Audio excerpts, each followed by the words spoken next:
like the 6th town hall meeting that we've held this way via Zoom, and I think that they are beneficial to everybody. What I'd like to do tonight, if everybody's okay with it, is I'm going to turn things over to the chairwoman. She's going to give us an update on all things Tioga County. Chairwoman, thank you for your leadership during this crisis, not only during this crisis, but on a daily basis. The people of Tioga County are incredibly blessed to have you and your leadership, and I consider you a friend and a very close confidant, and appreciate everything that you do for me while I'm trying to serve our mutual constituency. So I'll turn it over to the chairwoman. She'll give us an update on Tioga. I'll give you guys, everybody on the line, a very brief update on things that are going on in Albany. We're headed back next week, and what we expect to see. That can be problematic going back to Albany. Sometimes I think we do more damage when we're in Albany rather than when we are home. Probably many of you agree with me in my thoughts there. Just to let you know some of the things that I think that we'll be working on, and then we'll just really open things up for your questions. Obviously, the chairwoman and I, and there are some other elected officials on the line as well, and I'll acknowledge them after the chairwoman. But with that, Chairwoman Sauerbrei, if you'd be so kind. Well, thank you, Senator, and thanks for coming to Tioga County to talk to us and listen to our concerns. This has certainly been a challenging time since March, St. Patrick's Day. For me, my whole life is centered around COVID-19 and how it affects the county and what lies before us. Currently, I'm just going to jump in and say currently our numbers are really pretty low. We are part of the Southern Tier region, and so as a region, our numbers are very low, our hospitalizations are low, and so that's good for us because that has allowed us to open up. However, it's just not fast enough for many of us. It's challenging to try to get our businesses open, to communicate with them about all the rules and regulations. And the rules and regulations, to be honest with you, they change daily. The governor comes out with new guidance, and we have to learn it, figure it out, share it with the businesses and with the people of the community. And not all of that is palatable. Not all of that is user-friendly in any way. But we're doing what we have to do to function, I guess you would say. Some of our more recent concerns, of course, there's Tioga Downs.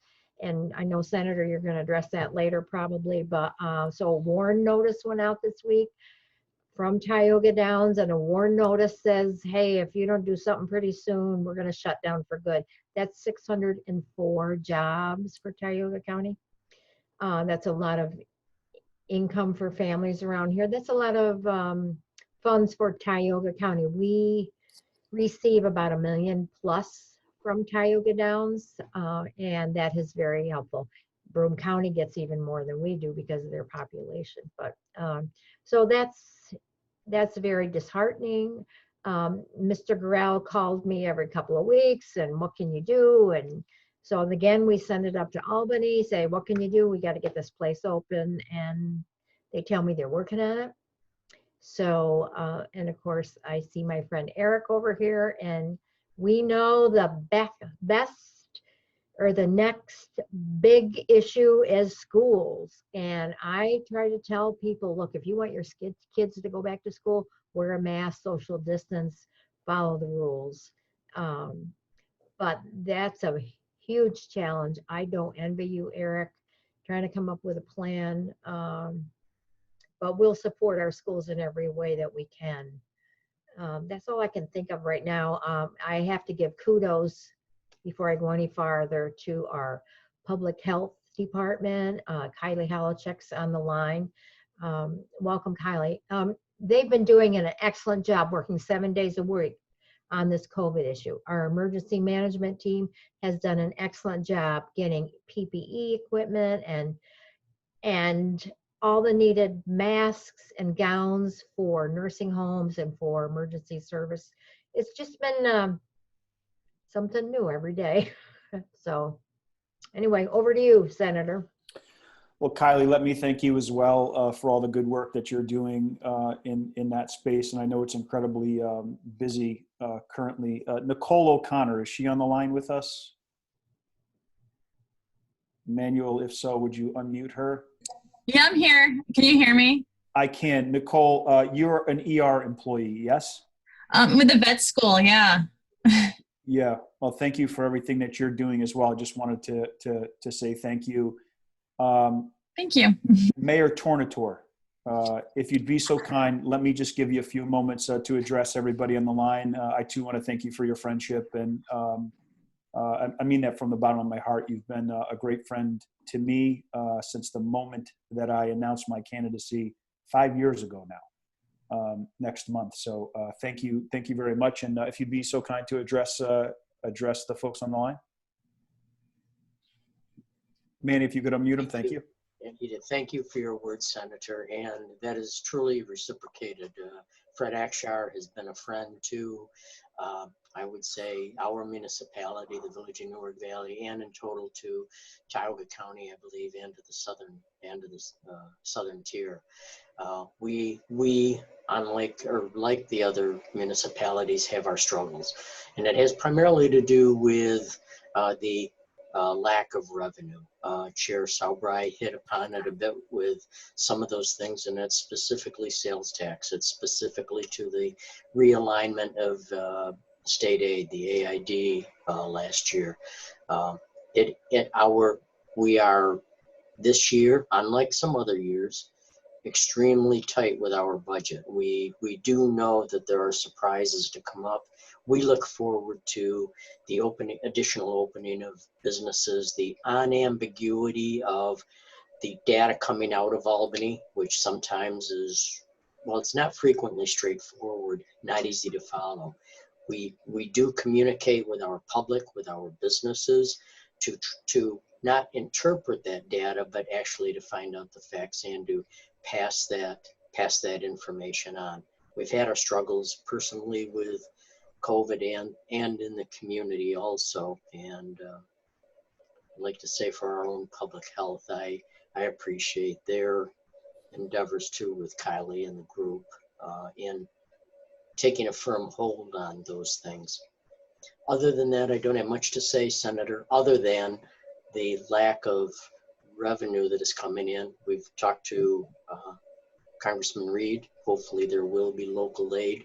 That is unknown at this point. We're not hoping for it any longer. We're just striking forward based upon the impact that we're going to be hit hard, and we'll live on. Village of Newark Valley will still do well. But thank you for your time. Of course, Mayor, thank you. So let me just address a couple of issues. I think the overarching issue of frustration in terms of the directives coming from Albany, I think is felt not only in the southern tier, but is felt throughout the state, because quite frankly, we'll be given a set of rules, if you will, to follow, and the goalpost will be set. And then in the 11th and a half hour, that goalpost is moved, and nobody knows that better than the chairwoman because she sits in the control room. And I would like to think that the best decisions can be made by the people who are sitting in that room, not some bureaucrat in Albany sitting in a very big chair in a very big castle, if you will, on a hill. But unfortunately, again, as the chairwoman knows, that's just not the case. They're doing their very best to provide all of the updated and real-time information to those in Albany making the decisions and giving their best advice. But my guess, I don't want to speak for the chairwoman, but probably much of it goes unheeded, and they just make the decisions that they make in Albany. Is that fair and accurate? Yes, and that's one thing I didn't mention, and that is our financial situation. We have no clue what is waiting for us. We're starting the budget process now. We have no idea what is coming down the road. We, in our budget, did cut 10% out of our budget this year, 2020. We asked our departments to cut, and we're cutting 10% next year. But we have no idea what we're facing. The state is starting to hold back 20% of payments that come to office, the mental hygiene and public health. Those funds are being held back.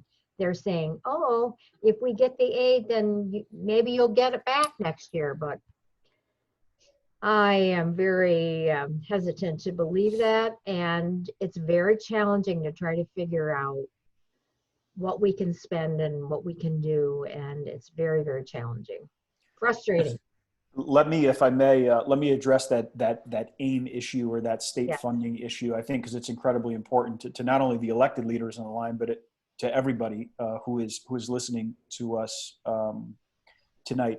So just to put a couple of things into perspective, we've seen two cuts thus far. The withholding of payments, $74 million was withheld from 12 cities. Directly in AIM payments, larger cities throughout the state. So while it didn't directly impact us, my fear, of course, is that the writing is on the wall and the next series of AIM cuts will ultimately affect us. 74 million bucks. It's a lot of money, right? This latest round of withholding of payment was $240 million. And that was for OPWDD, the state agency that deals with people with developmental disabilities. So really our most vulnerable population. I want to put this into perspective for everybody, and this really gets in my craw because I think that this is really, I understand that we are, all of us, in a very difficult financial situation. But from my perspective, this comes down to wants versus needs. Right? The money that we do have, the money that this state has generated, where are we going to spend that money? During the budget process last year, the legislature gave the governor the ability to make mid-year changes, knowing that there was going to be issues, right? So the legislature in part is responsible for giving the governor that authority to make those changes. So the latest withholding was $240 million. To put that into perspective, in the state of New York, we give a $420 million, it's called the film tax credit. We give $420 million away on an annual basis to Hollywood movie producers. Some of the richest people in this nation from California, we give $420 million. That's not off the table, right? What is off the table is $74 million to the 12 cities in upstate New York. What is off the table is $240 million for our most vulnerable population. $27 million we spend a year for free college tuition for those that are here illegally in this state, illegal aliens. We spend $27 million to provide them with free college education. Here's the worst one. Maybe not everybody will agree with me, but I feel very adamant about this. $100 million for the public financing of campaigns. So each of you on the line who are a taxpayer will put a portion of your state taxes into a pot of money that equates to $100 million that will be given to politicians like me to run their political campaigns. It just doesn't make any sense. I have never supported the public financing of campaigns, nor will I ever. And that upsets people, believe it or not. People think that we should, in fact, have taxpayers pay for robocalls and TV commercials and mailers. I disagree. We all work very hard for our money, and the last thing we should be doing is paying an additional tax to support politicians' political campaigns. So, yes, it is a very difficult financial. It's a bleak financial picture that we're seeing because of the shutdown of the economy, and to the mayor's point and the chairwoman's point, the lack of generation of sales tax and the like. We have gotten some help from the federal government. I think all too often the governor never speaks about this because clearly he and the president butt heads a lot on a multitude of issues. But here are the facts. The federal government has, in fact, given the state of New York about $7.5 billion thus far through the CARES Act. 5.1 billion of that, 7.5 went directly to the state. 2.4 billion of that went to municipalities that have 500,000 or more people. Now, of course, that doesn't affect us. The number is very high there, but nonetheless, I think it's important for all of us to know that the federal government through the CARES Act has in fact helped some. Clearly not enough. The governor is asking for $61 billion, saying that that's what the state needs to come back up on par where he thinks we should be. Now, I don't know if he can really quantify what the COVID-19 has done to the state of New York, but to throw out a ridiculous number like 61 billion, I think is a little ridiculous. The last point I make on this issue is the governor refused $6 billion in Medicaid funding from the federal government. The federal government said to the state of New York, we are going to give you an additional $6 billion. And if you all remember, our deficit going into the budget was $6.1 billion. Much of that $6.1 billion in deficit is driven by the Medicaid program. The chairwoman and the mayor know that I've long carried a bill for the state to take over the local share of Medicaid, so long as local government would pass that savings along to the taxpayers dollar for dollar. I think it's a wise move. It's a state program. The state should, in fact, pay for it. It comes with a very hefty price tag. I would just respectfully argue that rather than the governor spend $8 billion a year on failed economic development policies, let's spend $3.5 billion of that and provide real tax relief, real property tax relief for every New Yorker inside and outside of the 5 boroughs of New York. So the state of New York refused the $6 billion in Medicaid funding because the federal government said you can't adjust your formula, meaning the Tioga County legislature couldn't say, okay, well, everybody else is going to have to pay. We're going to get this money from the state government. We're going to adjust our formula, and everybody's going to pay a little bit more money into it. Governor couldn't do that either. He decided to reject the $6 billion in Medicaid funding and has readjusted the formula so local governments will end up paying more into the Medicaid system. I don't agree with that. You're kind of looking a gift horse in the face and then rejecting $6 billion to help balance the budget, I think was kind of irresponsible. So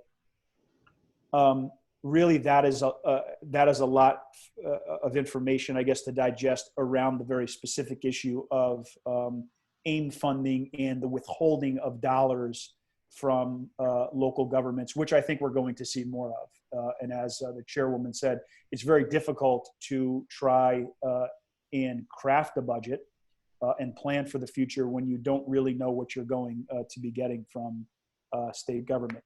My advocacy is specifically with our federal partners is that if we see more money come from the federal government, I'll talk specifically about the $7.5 billion that's already come. On the lower end, the $2.4 billion that went directly to local governments, the last thing we need to do is have money from the federal government make its way through Albany and then down to the municipality. Because I promise you this, if the federal government gives Tioga County $1 and it passes through the Capitol, that dollar will very quickly translate into 50 cents. Because the state of New York will take some share of that money for some particular reason, and the counties and local governments will get less than the dollar that they have coming to them. So our advocacy with our federal partners has been, since we started talking about this, make sure that the money flows directly to local governments because they are the ones with the issues. Yes, the state has issues, but the state of New York should not be touching that money. So, Emmanuel, we have a couple of questions. Let's go to Ed, and then I'll finish a couple of other points. Eddie's going to unmute you, and then you can ask the question. Ed, are you there? He is there, but he's still muted, Emmanuel, for some reason. I think you just have to hit, there you go. Now he's muted again. No big deal. We'll figure this out. There Can we you go. hear me now? Got you, brother. All right. Through this whole thing, I was considered one of the essential workers. With the new thing I saw on the TV tonight, I'm also somebody that can't wear a mask. I developed a lung infection from the mask, and I was told by the doctors because I'm a mouth breather. I have crushed sinus cavity, so I've got to breathe through my mouth. Now with this new thing that was on the news tonight, and I've also been talking to my boss, we've been turned in 3 times already for people in my building not wearing a mask. So now they're saying that, you know, they could either fine or take other actions against my employer if I'm not wearing a mask, which technically would put me out of a job indefinitely. So how do we get this to where they're at least asking questions of, can this person wear a mask? Can we allow this person to wear a shield instead of a mask? Yeah. How do we address this problem? Chairwoman, can you address that from just a health Absolutely. perspective? Absolutely. So I know this to be true because I got into a debate with the governor's attorney because I said, nobody's coming in here unless they wear a mask. She goes, oh no. If someone has a breathing condition, they do not have to wear a mask. What you do is you say, can I offer you a mask? And if you say, oh, I have a breathing condition, I can't wear one, then it has to go at that. We are not allowed, Kylie, maybe you can tell me if I'm on the money here, but we cannot ask you what your issue is. You don't have to prove it to us. You just state the fact that you don't have to breathe, but that you cannot wear a mask. But absolutely, you can wear a shield. And I don't know what business that you work for, but the governor has created this New York on Pause enforcement where people call and they basically. And that's exactly what's happening. Yes, and so what happens is they call Albany, and then those situations are then sent back to the county where they originated, and they come to myself and the sheriff. Some businesses do color outside the lines. They absolutely do things that are dangerous. Other businesses don't. What I'm learning is, so far in my experience, no one has been fined. Okay. If a restaurant, however, a bar, really has constant breaking of the rules, too many people, crowding, no mask, unsafe environment, their liquor license can be pulled, and that comes out of the governor's office. But let me just assure you that the sheriff or I have not put anyone in a situation where they will be fined. What we do is we call people up and say, okay, got this report. Can you tell me what it's about? And a lot of times the information is inaccurate. Okay. Emmanuel, Because, can you unmute Kylie so she can opine as well, as suggested by the chairwoman? Ed, I'm sorry, I interrupted you. I just wanted to make sure that Kylie could speak. No, I'm done. I'm good. Yep. Ed, go ahead. I interrupted you. Okay, no problem. Oh, Yeah, at the first complaint, and we're a national company, my district manager said, okay, if you're going to be out around the customer base, you need to have a mask on, which I can still do in about 5-minute intervals before I start coughing because of the mask. mhm. And they said, but if you're going to be back, you know, where people can't see you a lot, Right. but people see me walking through these different aisles out back without a mask on, they make the phone call. Mhm. So that's where the issues really are coming out. And now they're telling you, hey, from the minute you walk in the door, if you're an employee, to the minute you leave and walk back out that door, you have to have that mask on. And it's because they're afraid of fines or shutdowns or things like that. I mean, I work in Tompkins County, so it's not quite Tioga. Boy, that's putting it lightly. Yeah. I'm trying to be politically correct. Kylie, go ahead, please. No, so Marty, was very accurate with everything she said. Obviously, if you have a medical condition, you can't wear a mask. That is fine. If you can wear a face shield, that is a good alternative. It obviously is not going to offer the same protection that a mask would.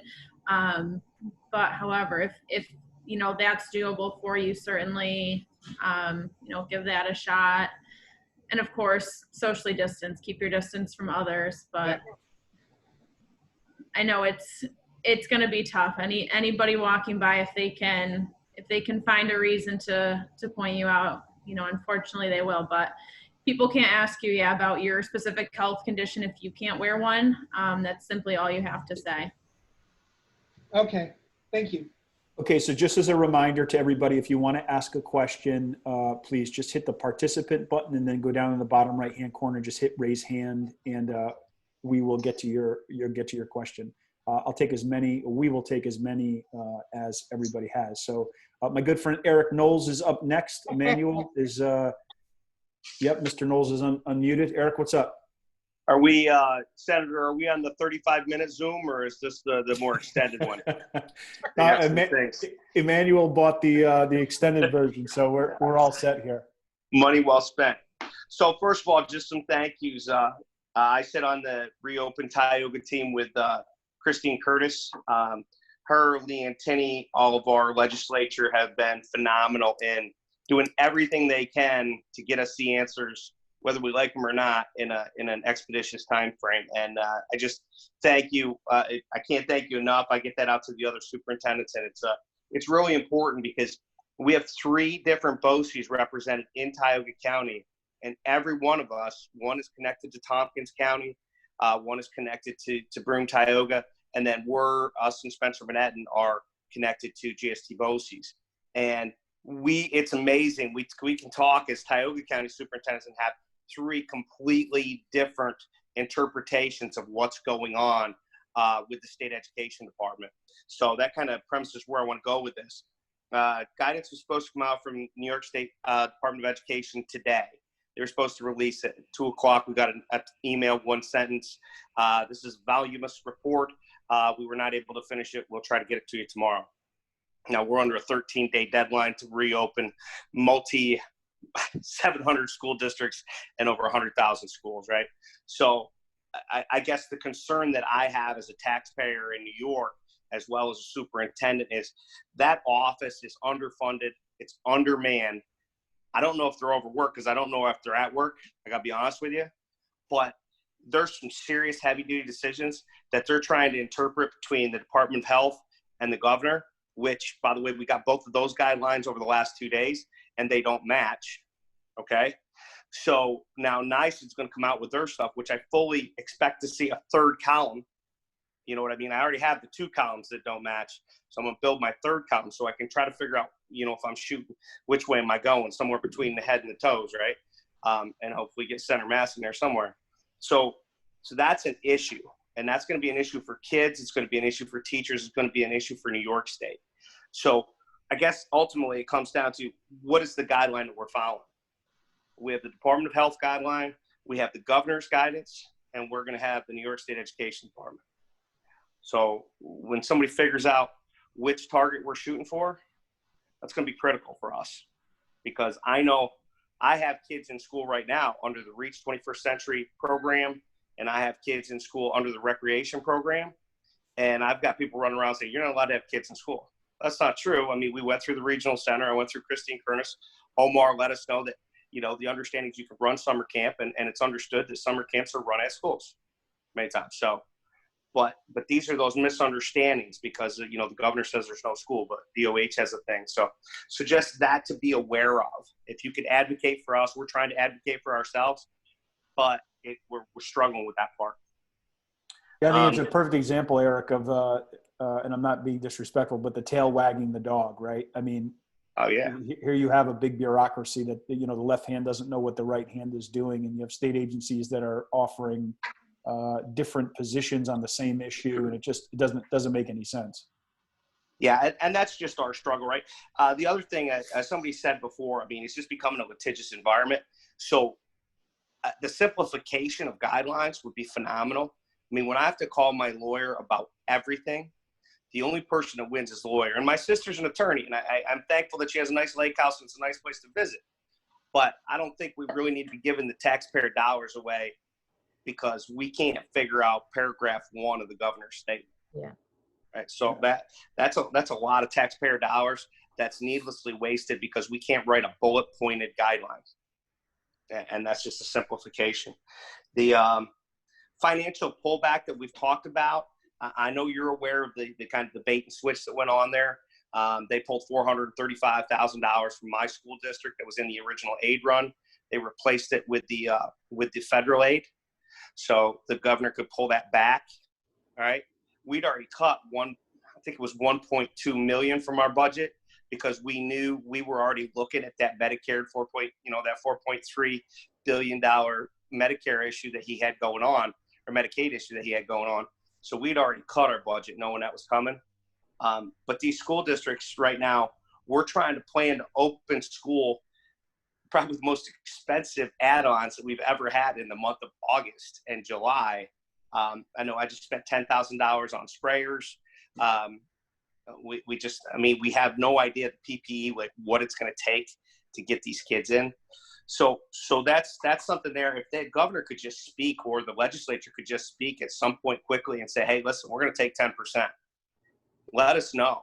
Last thing I want to do is to get into December and all of a sudden have to cut 50% of my staff, right? And where they're not prepared. So that's a real issue. Eric, I'm sorry for the interruption.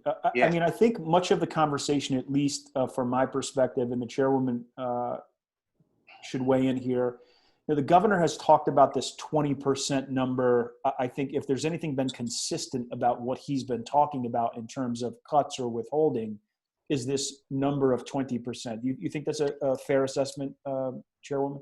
Yes, that's all we've heard.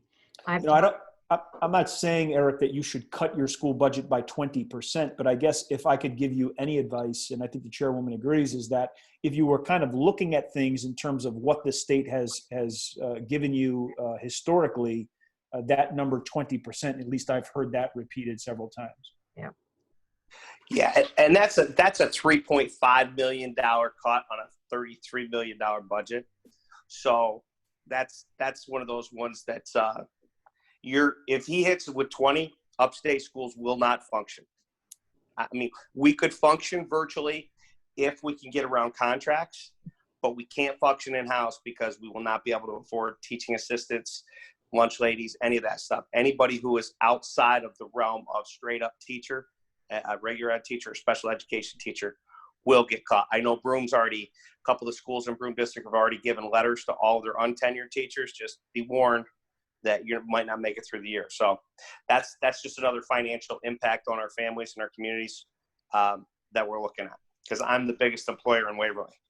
So yeah, just another one that PPE, and this is something that Marty, you guys have done a great job with us, but I think we need to get our heads around like what it really is going to take, what each kid gets. I was in the Army, and to me, I'm like, this is like, I say we're going into this kind of combat situation we're going into. Yeah. What does every kid need going into this? So we have that number, we have that stockpile at a county level. Right now, we're all purchasing individually. Right. And we're running into the same thing that the state ran into, right? Like when we were we were in crisis, we all needed it at once, and now you can't get it. So as a matter of fact, yeah, this week we approved a resolution to buy some PPE to have as a stockpile, but it sounds to me like you're going to need it in September. Yeah, I mean, yeah. And that's the start of the governor's proposal or his guidelines was that I want kids back in school. Yeah. And he said, use your community resources, use your churches, use your community halls, get these kids back in, but do it with a social distance atmosphere, yeah. and PPE. So I'm, like I said, just trying to be proactive on that. It'd be great. We can call the emergency management team. They've been phenomenal with us, yeah. And just see what's out there. Yeah, they plan on doing that. Yeah, they've been great. One other piece that is going to really affect school districts moving forward is currently we're using the CDC guidelines for almost everything. And many of the schools are moving forward with reopenings using the American guidelines for pediatric physicians. Okay. And the significant difference on that is a 3-foot circumference around a child versus a 6-foot. Okay. And the big difference that brings is, I mean, with 6 foot, my biggest classrooms are 600 square foot. So that gives me about 10 kids per classroom. So now where I had one teacher with 20 kids, I need 2 teachers with 10, right? One for each cohort of 10. So instead of decreasing my budget, I'm increasing my budget, almost doubling my staffing need by doing this. If I can go to 3 feet, which is what is being used in many of the states that are using common sense. I know it's not that common, but it's out there somewhere. It's not in Albany. But if we use that, I could get that 18 kids or whatever in there, and it's not going to hit me with a double staffing issue. So that's just another piece out there. I'm waiting. I was kind of hoping that NICED may look at the American Pediatrics Guide, but I'm not hopeful because the governor did the CDC guidelines. So that's that. Eric, I don't want to put you on the spot here, but can you just give me a sense, at least in your school district, of what is there a consensus among the staff and faculty about returning, or is there too many unknowns, or what's the situation? Now, this is Waverly. They wanted to play football last week. I've been fighting to keep these guys off the fields and stuff, right? But it's Tioga County. Yeah, we're split, right? We're split here. The problem we have is, and we're also going to face is the union contracts are very tough.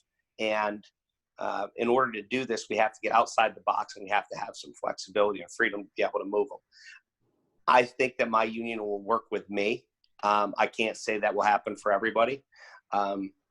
That's going to be a big issue for us too, opening. So I've already talked to a couple of superintendents who are ready to quit and just go virtual, right? Even though they have the authorization, there's just so many obstacles to clear that they're like, we're just, forget about it. It's not worth it. So that's going to be a big impact on us. And what do we do with people who refuse to come back? Right? Like I'm scared. Okay. I hear you, but you also make $80,000 a year. Yeah. I'm scared of $80,000 not, working towards teaching kids. So those are big concerns. Like we haven't even gotten to that part yet. I'm just trying to figure out whether I'm putting 10 or 20 in a classroom. Once we get that, we'll see. We're excited. I mean, the kids are excited. We have kids in our school. It's a real interesting sound. Them squealing and hollering and yelling, stay apart. And I'm not listening because that's real. Right. Social distancing with 6th graders to, let's be honest, social distancing with 6th graders to 18-year-olds is not working great. So doesn't work with 41-year-olds either. I know, I'm with you. I was struggling with that. Hey, before I get off the line with you and let you get on your thing, I want to thank you. I had lunch with an employee of mine, and she told me that a certain senator, her daughter was assaulted 4 times, and the person was continuing to stalk and to assault her. And she couldn't get any action on it, and she didn't know who to call. So I had told her one time, call your senator. He'll listen to you, whatever. She wrote this certain senator a letter, and she got a call from the DA the next day. And they still haven't caught the son of a gun, but she's safe. And it's because of a certain senator picking up the phone and making a call to Bath, New York. So I don't know who that guy is, but I really appreciate him and stepping in and doing that. Squeaky wheel gets the grease, brother. Absolutely. Even if they don't want to listen to you, you got to make noise. Eric, thank you. So if anybody else wants to ask a question, just hit that raise hand button. That would be helpful, so we could acknowledge you, and then we'll get to your question. If people don't have questions, that's okay as well. We are headed back to Albany next week. I said that during the outset. Much of what happens in Albany towards the end of session, which really should have happened in the first part of June, is do a lot of local issues, whether it be renaming a bridge or a tax extension, whatever it may be. So I foresee us handling much of those issues, local issues for local communities. Generally speaking, historically, at least during my tenure, these end of session sessions we don't take up legislation that has statewide impact. My fear, of course, is that is going to change. You have a group of, Jason, I'll get to you in just 1 second, brother.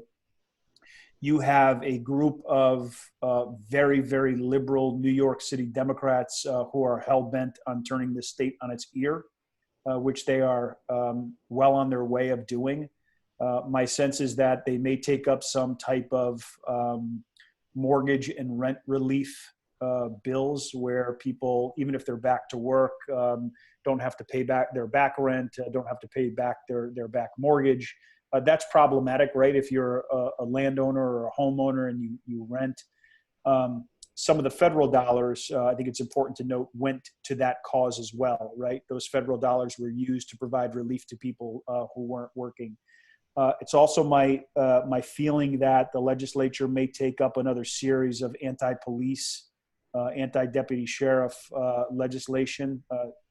It's only my opinion. Some of you may disagree with me, but I think they've done enough damage between last year and this year. They sent a very clear message that they don't stand with the men and women who protect us. And my fear is that they may be taking up some more of those issues as well. So really haven't seen an agenda, but I do know that we're going back for 4 days, and the sooner we get out of Albany and gavel out for the year, quite frankly, I think the better off all of us will be.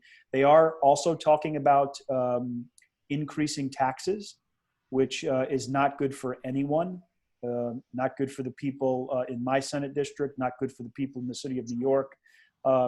Last time we were in, the legislature passed a business tax increase for the city of New York. So if you had a business within the confines of the 5 boroughs, you were going to be paying more taxes. So I think the sooner we can get out of there without increasing taxes or disturbing hardworking New Yorkers, the better off we'll be.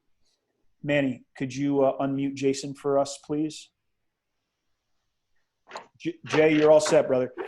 Hey, thanks, Senator Akshar, for taking my question here. I just had a quick question. I'm a pastor of a local church here in Waverly, and I just saw the new guidelines for us churches, and it seems pretty steep. There's an awful lot of must in there. I don't know if you saw through that. It was released on June 27th, I believe.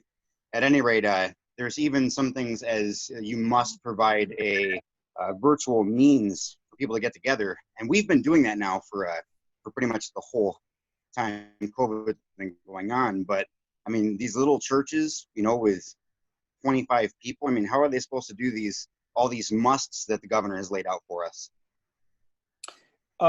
Somebody from my staff, just unmute yourself, please. I want to talk just a little bit about Judge Sharp's ruling in terms of places of worship. It's my understanding, Jason, that Judge Sharp struck down that portion of the governor's executive order where he was restricting the amount of people attending church. Amanda, can you or someone else opine about this? Let me pull it up and let me see what I can find out right now. I believe you're correct, but I don't want to give any bad information. Neither do I. So let us just check real quick while we're on the phone. And look, I think everybody is smart enough, right, to understand the importance of, look, if you're not feeling well, you should in fact stay home. If you have symptoms of this virus, you in fact should stay home. Whether you like the mask or you don't, Ed, of course, we've discussed your very specific issue. Okay, Ed shouldn't have to wear a mask, but everybody else probably in the time we find ourselves should be wearing a mask. If you can socially distance, you should in fact do that. My wife and I go to Calvary's Love in Johnson City. They've removed every other row of chairs, right? So I think many of the churches are taking proactive measures, and the people themselves who are going to church are taking those actions as well. So I want to get you a specific answer on the governor's executive order as it pertains to churches, but more specifically about what the federal judge said about that.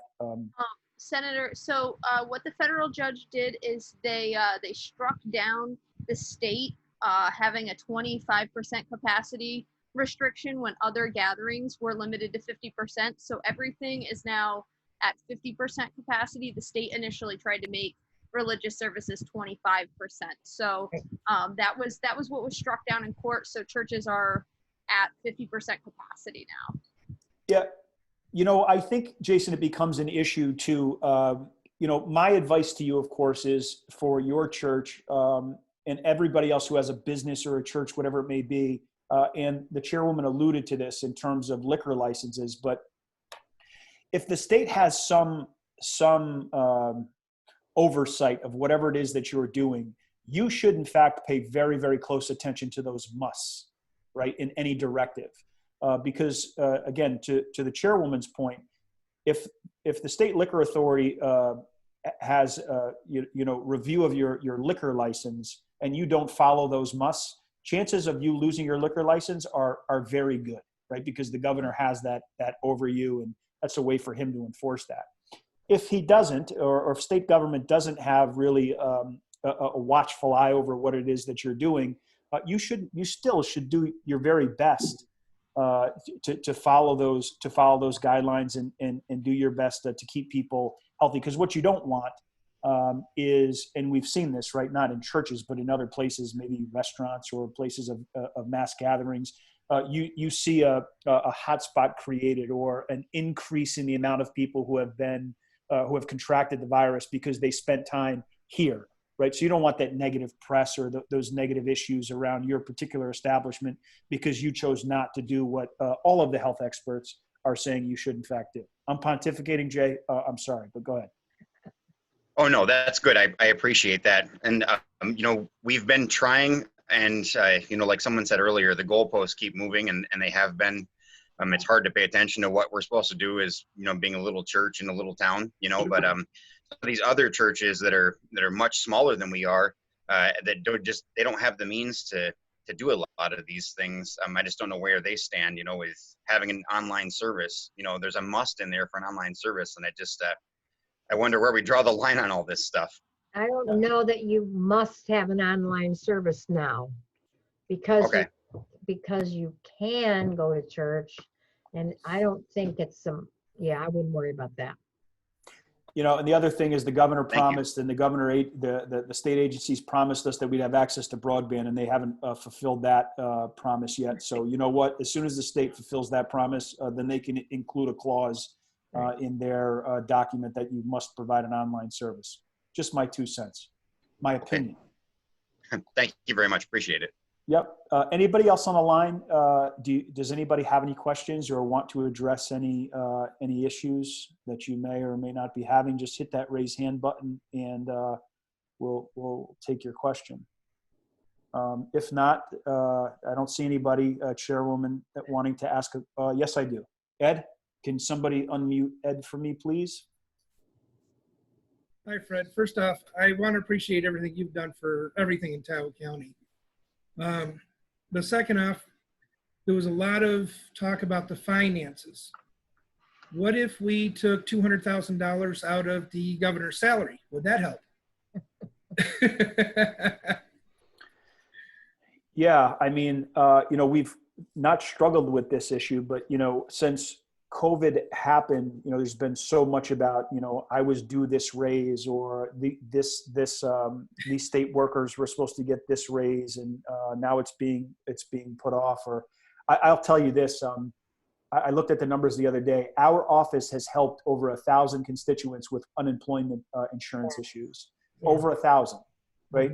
My staff has been working, and I mean this in a very literal sense, 7 days a week, and it's slowed down now, but 7 days a week to help people navigate the unemployment system through the Department of Labor. And, you're talking about money, right? It's very, very hard. And I support public employees. I support private employees, but it's very, very hard to try and make a compelling argument why somebody should in fact be getting a 2% raise when some people have gone 6, 7, 8, 9, 10 weeks without a paycheck, right? So number one, I don't want to have that particular conversation about, I'm supposed to get my 2% when people literally can't put food on their table. And on the unemployment issue, I know you didn't ask about this, but that really was I understand that the Department of Labor was not set up to deal with an issue like that at that magnitude. But I don't know about you. I got really tired of hearing, well, we hired 3,000 people to manage the crisis. That's great. But 3,000 people weren't managing the crisis. You should have hired 6 or 7,000 people to try and manage the crisis, because literally, and the staff can tell you this, I mean, we had people calling the office in tears. Single moms, single dads saying, I have $3 in my checking account or my savings account. I don't know how I'm going to feed my kids. I think anytime that you address an issue and you hit somebody directly in their pocket, it certainly makes them open their eyes and wisen up a little bit. And we've really tried to address this issue on a multitude of fronts from the perspective of the people who have been impacted the hardest. Or directly, their lives have been turned upside down because of the virus, and really how the decisions that we make need to be in their best interest. And sometimes, unfortunately, Eric alluded to this, common sense escapes people in Albany, and unfortunately, it's the truth, right? Because you're making decisions from the 30,000-foot level without really having an understanding of how those decisions impact people at the ground level. And I appreciate your kind words about us and our effort, but I'm a little frustrated because it's just like everybody else. It's just been so long since I've actually had my boots in the community, right?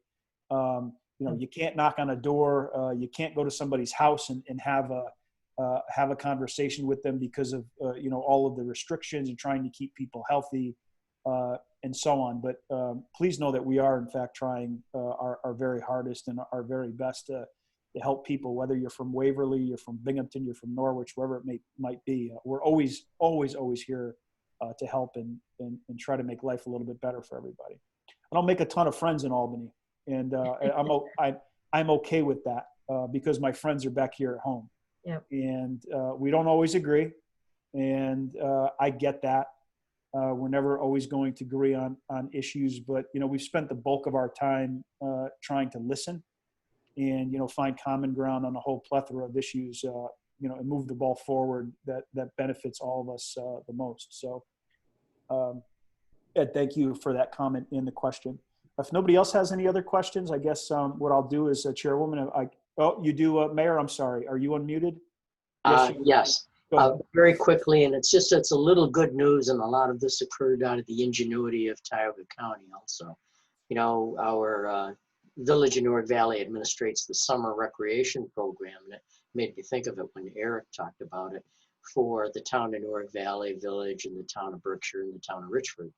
And it's been going on for 55 years, and in the spring, I was being told, stop the program completely. And Marty had to listen to some of that also.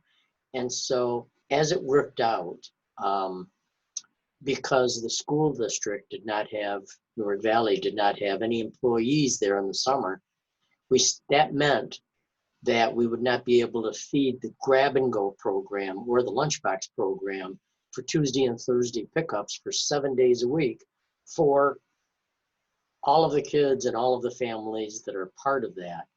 So the towns and the village agreed to have the summer rec program administrate that. So we were able to hire employees to be able to do that. And then secondly is, due to a virtual program, the county approved a grant for that too. So I've kind of got the town supervisors off my back who were afraid we were going to spend too much money. It turned out to be minimal cost. However, we fed the town of Newark Valley, the town of Richford, and the town of Berkshire because of the ingenuity really of Tioga County. And to Sheriff Sauber, I thank you to your people. Just a bit of good news. I often think that had we had elected leaders like we do in Tioga County and Albany running the branches of government, what a better place the state of New York would be. I can promise you we wouldn't be talking about $6 billion deficits. We'd be talking about $6 billion surpluses. And I've yet in my short 5-year tenure to find this tree in which money grows. Because I think that there are a vast majority of people, unfortunately, in Albany that truly believe that in fact is the case. If there are no other questions, and I'm not trying to hurry things up, I just want to make sure we address everybody. Mike, just give me a thumbs up, thumbs down if you're okay. Mike Hoffman, you're okay? All right. Dave R., I don't see you, but a little thumbs up, thumbs down if you're okay. Just want to make sure I address everybody's issues. He's okay. There he is. Yep. Ms. Morse, it's what I see there. I'm assuming thumbs up, thumbs down. You okay? Manny, unmute her, please.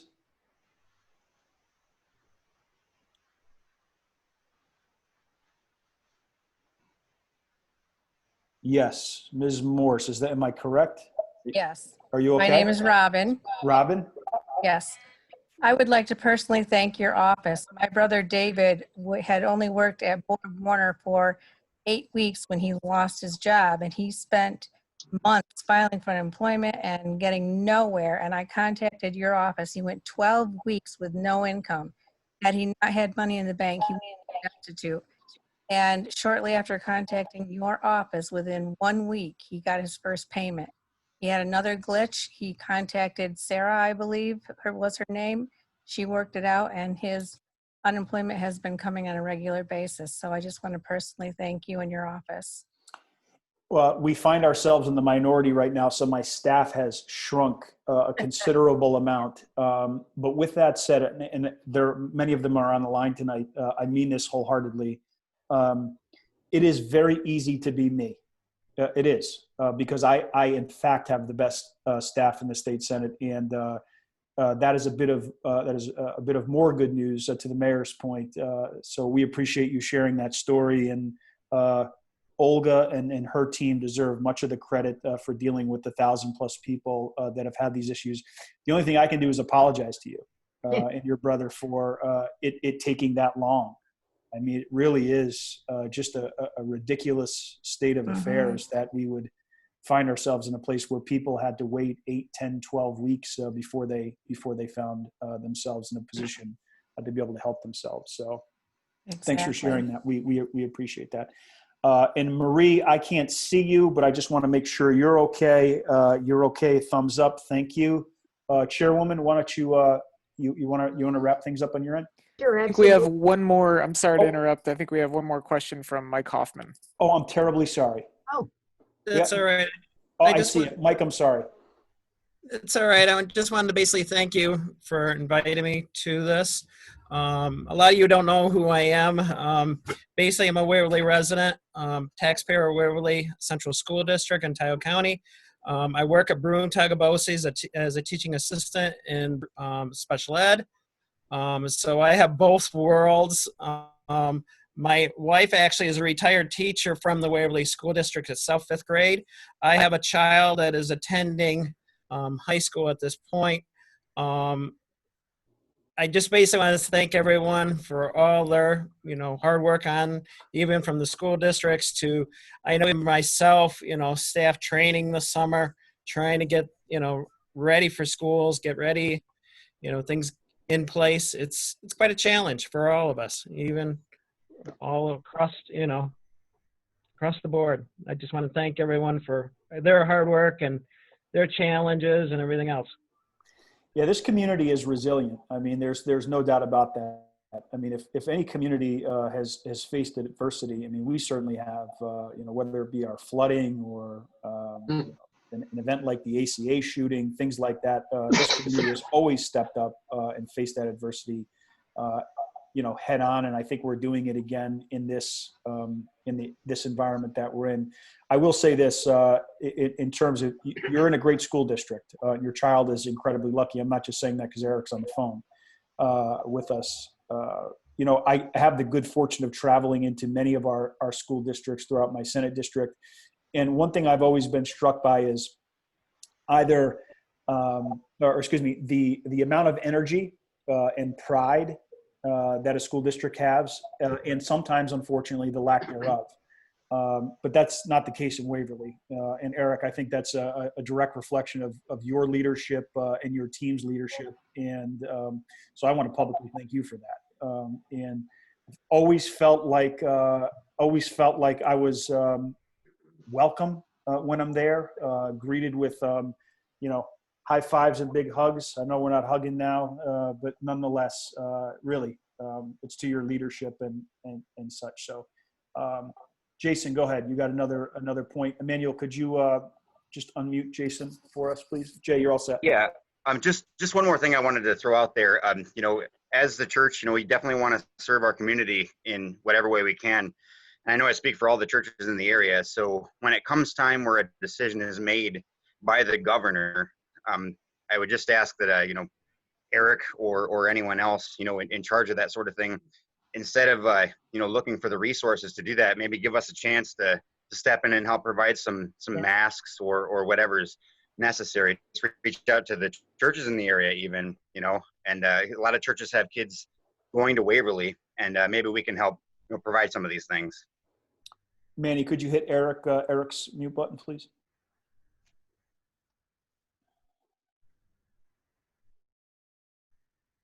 Yeah, Jason. Jason, we put together, and that's a great point. The church has been phenomenal as far as we've been the center station at Waverly for the feeding and for all the sundry items and all the rest of that stuff. And many of them have come from the local churches. So that's been super important. I know we were starting to partner with some church after school evangelical classes there before our year got shut down. Those kind of things. But definitely, if you reach out to my office and somebody wants to do something, what I'm thinking about is we did a mask making operation, if you will, where a lot of our teachers just came into school and they pulled all of the old sewing machines out and they just started sewing masks. So we were donating them to the community and sending them out with all the box lunches and everything. I think we were doing 1,400 a day or something like that. But I think we're going to be in that same boat again. Right? Like, I think it's time to bring grandma back to work and all those rest of those guys and say, hey, let's go. We'll buy the fabric. We'll buy the thread. We'll buy the elastic. And let's just start making those. So that might be a great spot where the school or that you could put in the pulpit and just get that in the ear of people and just say, hey, listen, if you want to make masks, we'll get them to the students so that they're ready to go. And that would be a huge help. Great. Yeah, I love this conversation. All of you know that I'm an Afton boy, grew up in southern Chenango County, and there's really something to be said about small communities. There is something to be said about, rural communities. Just know how to take care of one another. Yeah. Think about where we would be, and not only as a state, but as a nation, right? If we had a little bit more God, if we had a little bit more family, if we had a little bit more this understanding of one another, what a better world, better nation we would find ourselves in. So, and I would like to add, Senator, and the rest of you, if there ever was a time when we needed to pull together and depend on our churches, now is the time, because we got to get through the rest of this, whatever this is, and we need every bit of support we can get. And if we go to the spiritual life to get support, that's good too. And we depend on our churches to give us strength and step forward. And I support that 100%. Yeah. Amen. Any other thoughts, Chairwoman? I'm sorry. Well, first of all, I want to say thank you. And I thought we had a lot more people signed up, but the weather's good. They're out there digging in their garden or whatever. We really appreciate you coming and sharing and listening. It's very important, I think, that our voices be heard at the state level. It's important that you carry our message, and we support you 100%. So we appreciate it. Thank you, Senator, and your staff. Yes, of course. So if everybody just looks at the screen, there are 2 numbers and 2 email addresses. Emmanuel, thank you for that. If either the chairwoman or the legislature or I and my staff can be helpful, all you have to do is email those email addresses and or call those numbers. The only thing I'd ask the folks on the line to do is if you do have a specific issue that was raised tonight, if you could ensure that you're emailing both myself at the email address on the forum as well as the chairwoman, just so we're ensuring that we're appropriately addressing these issues. And I just want to say thank you. Thanks for taking time out of your busy schedules and joining us tonight. You know, I'm pleased with the fact that we've done more than 35 in-person town hall meetings since being elected. You know, again, we've done a half a dozen of these, and you know, certainly do telephone town halls. Just think it's important. It's important to not only travel throughout the district and listen, but you know, use whatever means you can. And again, while I may not be making a ton of friends in Albany, I know my friends are back here, and always happy to fight and carry the water to the people who live in this district. And I mean this with the utmost sincerity on behalf of my wife and I, my family. I just want to say thank you for allowing me to serve.